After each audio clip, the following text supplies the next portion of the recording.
Hello and welcome to another video.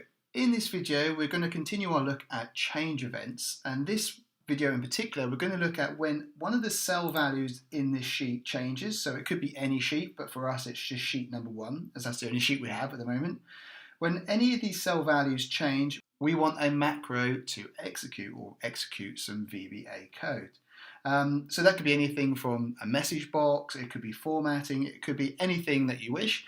But ultimately, it's all about triggering a macro to start based on a change event that happens within this sheet. So the first thing we're going to do is obviously, well, not the first thing we're going to do, we're going to just jump straight into it. So for this to work, we need to make sure that we type our code into the relevant sheet. So for us, we only have sheet number 1. But there we go, we can see we've got sheet 1 here, and we just need to double click to make sure we're into that sheet. And then once here, we can now start typing. So we're going to go private sub, and we're going to put worksheet, and then we're going to go underscore change, open brackets. So that's the first part. So it's a private sub, and this is obviously worksheet change. So obviously when there's a change happening within this worksheet. And we also, within these brackets, we've not done this before, but we need to start typing some extra pieces of information in here as well. So we're going to by val target as range. And so basically what they're saying is obviously our target is going to be a range, and by default it just means the whole of this sheet. So in essence what we can do is we could say that this is our, or not our code entirely, but this is the entire change event we require to be able to execute a code based on a change. So if I was going to here, and let's say we put message box and do hello, so something very basic there. If we come into our sheet, you can see as we navigate around the sheet, nothing happens. But if we just go into a cell and change the value, so put the value of M, could be anything, and hit enter, you can see that we now get that pop-up box. So obviously what's happened is a value has actually changed. Sorry, let me explain that better. So because something has changed within this sheet, upon it being changed, obviously our macro executes, and the only thing we have in that macro at the moment is this message box to say hello. So that will happen every time a change is made in this worksheet. And just to be a bit more specific, it will only happen when a change is made, like as into a cell's value. So if I was to come into here and change the color, so make it yellow, obviously you can see that nothing's happened. If, however, I was going into there and I typed a word such as hello and hit enter, you can see that's what now actually triggers that macro to execute.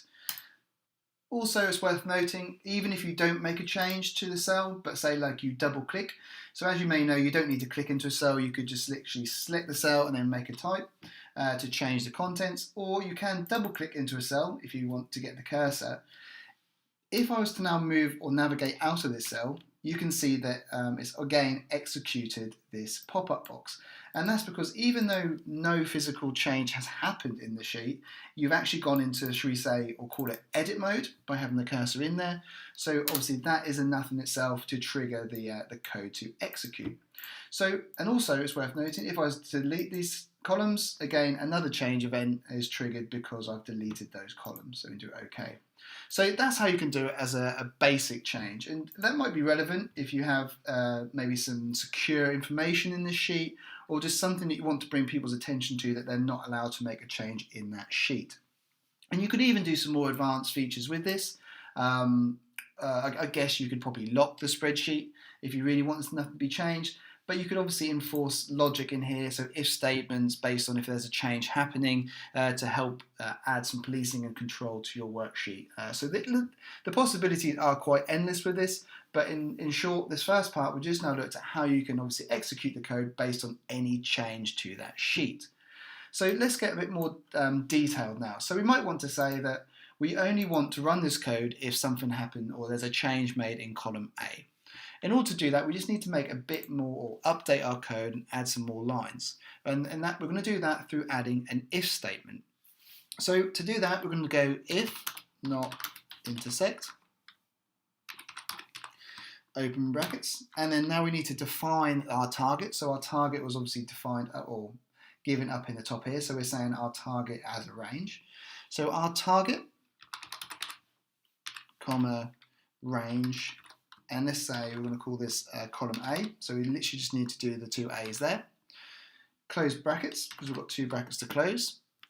So if that change is nothing, then execute our code, else end if. So we can go back into here, and now we'll do our message box. Column A has changed. So something a bit more informative there, but you can see, again, very simple. So if we come over back into our sheet, if we now go and change a value, and I'm just putting random letters and numbers throughout the sheet, you can see if I do any of that in column B onwards, nothing is happening. Although if I go into column A and now put a letter, you can see that it's now going to execute that code. So column A has changed. So that's how you can obviously have your code executed based on the change, but only if that change occurs within a defined range. And we don't have to be the whole of column A. We could change this to maybe just A1 or row 1 to row 5 of column A. So as you can see, if we go to row 6 and make any changes here, nothing is going to update. But if we were to go into row 5 or above, you can see that that will now execute the code. And again, if we delete these columns here, nothing will happen. But if I delete column A, then yeah, a change has happened because some of those values were contained, or our range was contained within that column. So we've covered off some very basic ways of using these two change types. So we've got the change type based on the sheet as a whole, and obviously defining a specific range within there to execute the code as well. In future videos, we'll be looking at more detailed ways, or should we say more advanced ways of why you might want to use or where this type of code comes in real benefit. To give a taster when using user forms. So if you want to get those videos and make sure you don't miss them, please do subscribe to the channel. Hit that bell notification button as well. That way you will be notified as soon as new videos get uploaded onto our channel. Again, if you did enjoy the video, please do give the video a like, as it would be greatly appreciated by myself. And lastly, thank you very much for watching once again, and we'll see you in the next video.